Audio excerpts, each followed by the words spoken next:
Kaia võitsid täna esimese setsi 7-5 ja seejärel juhtisid 2-0 ja siis vastane sai 6 geimi järjest, et mis muutus sel hetkel?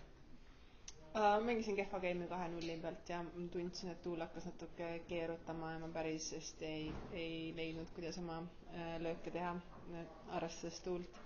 Ja ilmselt kaotasin ka natukene enesekindlust sellega seoses. Kolmandas setis samuti läksid 2-0 juhtima, siis vastane viigistas, kas käis ka peast läbi mõte, et nüüd võib minna samamoodi? Ei käinud, selles suhtes võib minna, aga ei pruugi. Et see oli liiga otsustav set, et hakata mõtlema, kuidas teine set läks, et proovisin mängida igalt punkti niimoodi, kuidas ma saan. Seisule 4-3, kui juhtisid, oli sul ka vastase servil murdepallid, et mis mõtted sel hetkel peast läbi käisid? Füüsiliselt oli see lihtsalt nii raske seis, et ma väga palju ei suutnud mõelda, lihtsalt ma proovisin anda endast nii palju, kui mul anda on.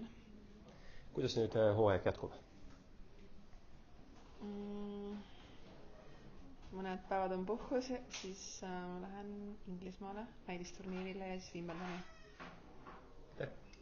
Okay, thank you very much. Thank you.